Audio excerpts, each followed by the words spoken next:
Santa Juana de Arco, Virgen.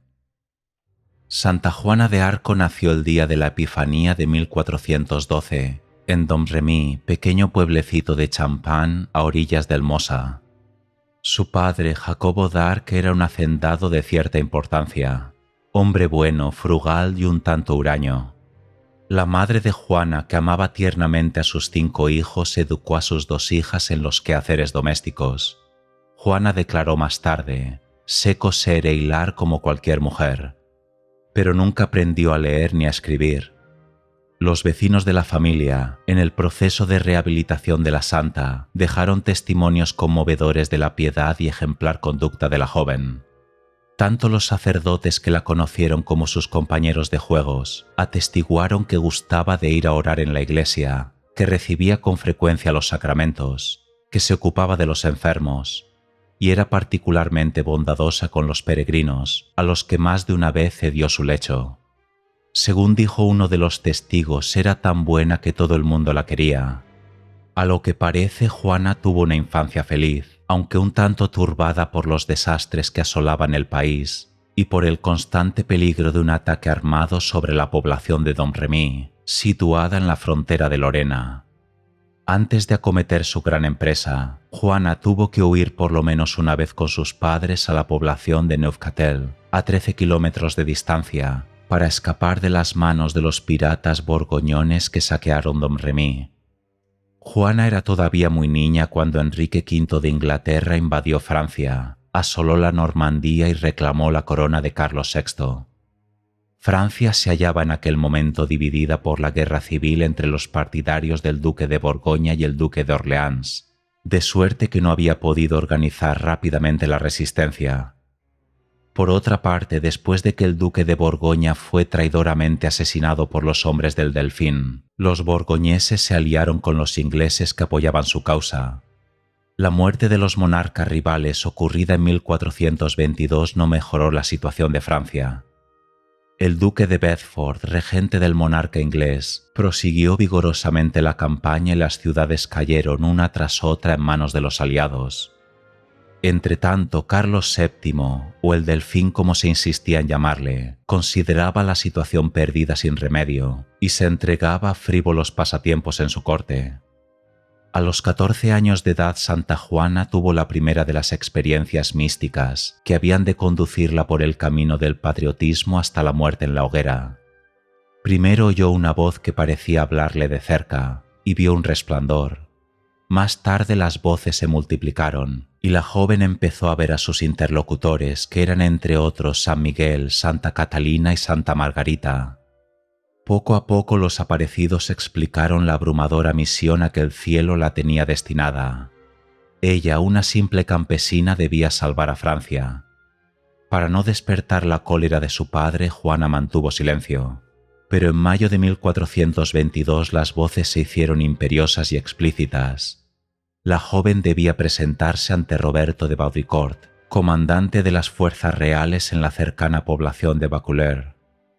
Juana consiguió que un tío suyo que vivía en Vaucouleurs la llevase consigo, pero Baudricourt se burló de sus palabras y despidió a la doncella, diciéndole que lo que necesitaba era que su padre le diese unas buenas nalgadas.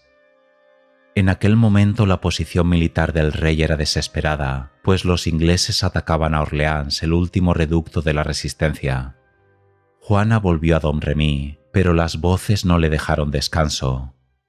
Cuando la joven respondió que era una campesina, que no sabía ni montar a caballo ni hacer la guerra, las voces respondieron: «Dios te lo manda». Incapaz de resistir a este llamamiento, Juana huyó de su casa y se dirigió nuevamente a Vaucouleurs.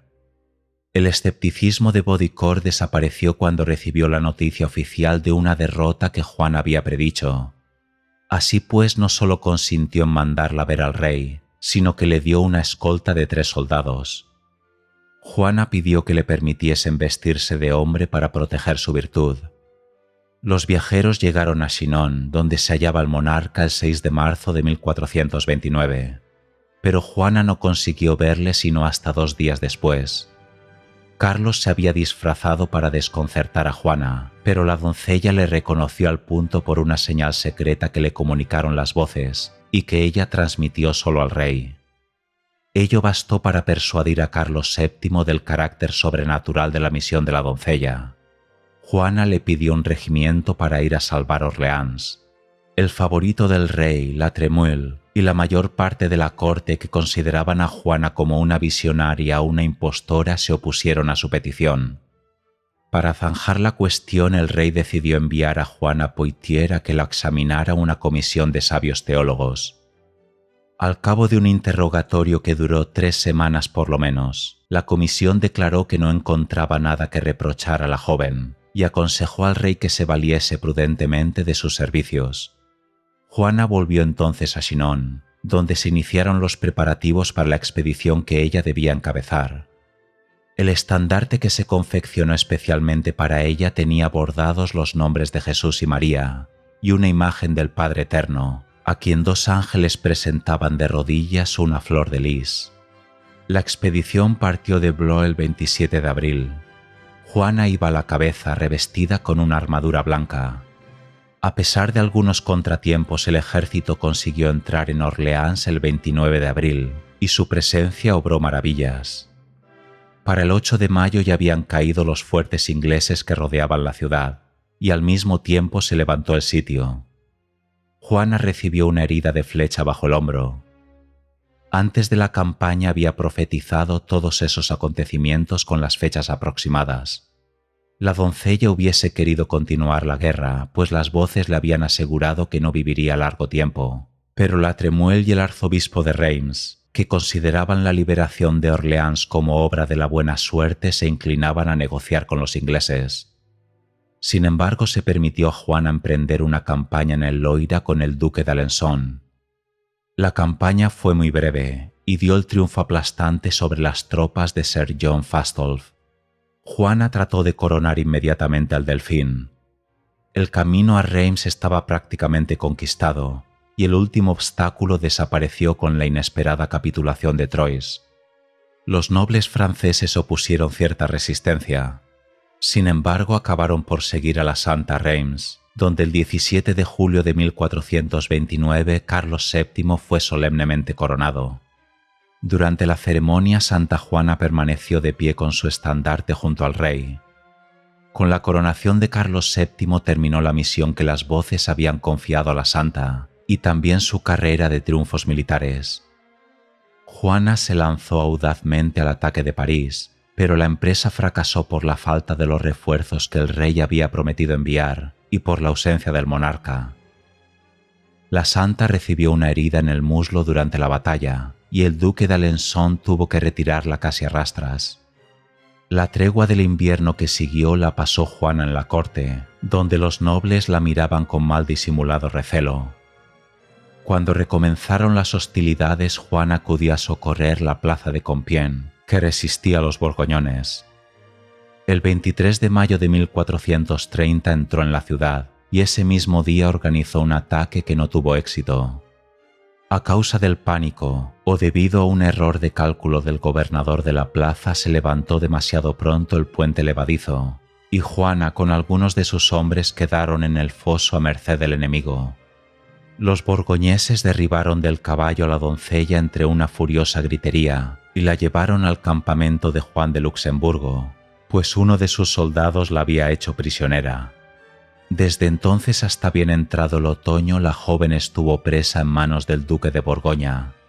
Ni el rey ni los compañeros de la santa hicieron el menor esfuerzo por rescatarla, sino que la abandonaron a su suerte.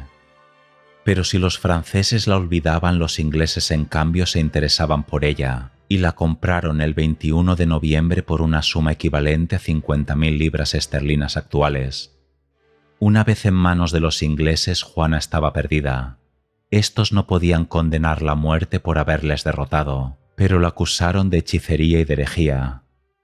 Como la brujería estaba entonces a la orden del día, la acusación no era extravagante.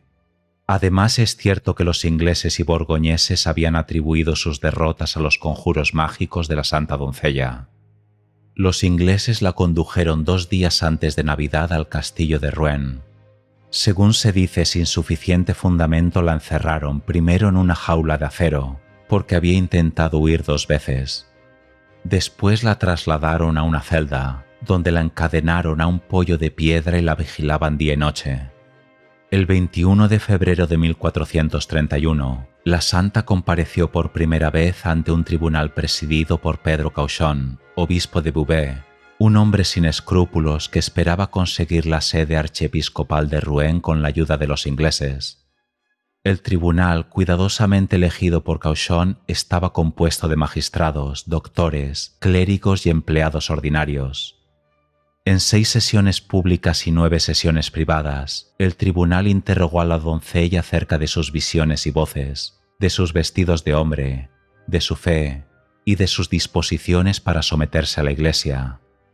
Sola y sin defensa, la santa hizo frente a sus jueces valerosamente, y muchas veces los confundió con sus hábiles respuestas y su memoria exactísima. Una vez terminadas las sesiones, se presentó a los jueces y a la Universidad de París un resumen burdo e injusto de las declaraciones de la joven. En base a ello, los jueces determinaron que las revelaciones habían sido diabólicas, y la universidad la acusó en términos violentos. En la deliberación final, el tribunal declaró que si no se retractaba debía ser entregada como hereje al brazo secular. La santa se negó a retractarse a pesar de las amenazas de tortura, pero cuando se vio frente a una gran multitud en el cementerio de Saint-Ouen, perdió valor e hizo una vaga retractación. Digamos, sin embargo, que no se conservan los términos de su retractación y que se ha discutido mucho sobre el hecho. La joven fue conducida nuevamente a la prisión, pero ese respiro no duró mucho tiempo. Ya fuese por voluntad propia, ya por artimañas de los hombres que deseaban su muerte, lo cierto es que Juana volvió a vestirse de hombre contra la promesa que le habían arrancado sus enemigos. Cuando Cauchon y sus satélites fueron a interrogarla en su celda sobre lo que ellos consideraban como una infidelidad, Juana, que había recobrado todo su valor, declaró nuevamente que Dios la había enviado y que las voces procedían de Dios. Según se dice, al salir del castillo, Cauchon dijo al conde de Warwick: «Tened buen ánimo, que pronto acabaremos con ella». El martes 29 de mayo de 1431, los jueces, después de oír el informe de Cauchon, resolvieron entregar a la santa al brazo secular como hereje renegada. Al día siguiente, a las 8 de la mañana, Juana fue conducida a la plaza del mercado de Rouen para ser quemada en vida. La conducta de la santa doncella en aquella ocasión fue conmovedora. Cuando los verdugos encendieron la hoguera, Juana pidió a un fraile dominico que mantuviese una cruz a la altura de sus ojos y murió invocando el nombre de Jesús. La santa no había cumplido aún los 20 años. Sus cenizas fueron arrojadas al Sena. Más de uno de los espectadores debió hacer eco al comentario amargo de Juan Tressart, uno de los secretarios del rey Enrique: «Estamos perdidos, hemos quemado a una santa».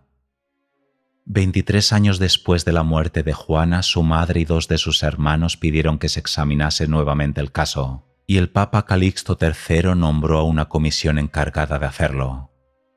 El 7 de julio de 1456, el veredicto de la comisión rehabilitó plenamente a la santa. Más de 4 siglos y medio después, el 16 de mayo de 1920, Juana de Arco fue solemnemente canonizada. Con ocasión de la canonización se despertó de nuevo, lo mismo en Inglaterra que en otros países, el interés por la santa.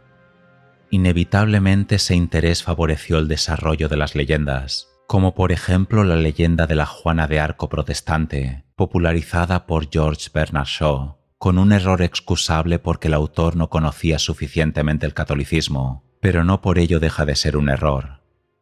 Una variante de esta leyenda es la Santa Juana dramatizada, una figura en parte atractiva y en parte sin relieve, pero de todos modos irreal. Existe también la leyenda de la Juana de Arco nacionalista. Es cierto que Santa Juana fue una gran patriota, pero en sus labios la palabra Francia solo significaba justicia. Otra leyenda es la de Juana de Arco feminista, que es sin duda la más absurda de todas, tanto desde el punto de vista histórico como desde el punto de vista de los sentimientos de la santa. Naturalmente existe también la Juana de Arco de la estatuaria, de la que se puede dar como ejemplo la estatua de la Catedral de Winchester. Mencionemos por último el error de los que creen que la Iglesia venera a la santa como mártir. ¿Cómo era en realidad Juana de Arco? Simplemente una campesina bien dotada desde el punto de vista humano, con mucho sentido común y llena de la gracia de Dios. Como conocía bien la historia de la Anunciación, cuando le fue revelada la voluntad de Dios, que debió parecer menos extraordinaria su sencillez de lo que parece a nuestra complicación, supo reconocerla inteligentemente y someterse a ella. Tal es la Juana de Arco que revela cada una de las líneas de los documentos originales del juicio. De esos documentos se desprenden también otras lecciones, de las que algunas no nos hacen honor a los católicos. Cierto que el tribunal que condenó a la santa no fue el de la Iglesia, pero entre los clérigos que apoyaron el veredicto había varios personajes eclesiásticos de importancia, de los que unos eran hombres de buena voluntad y otros no. La condenación de Juana de Arco es una mancha indeleble en la historia de Inglaterra.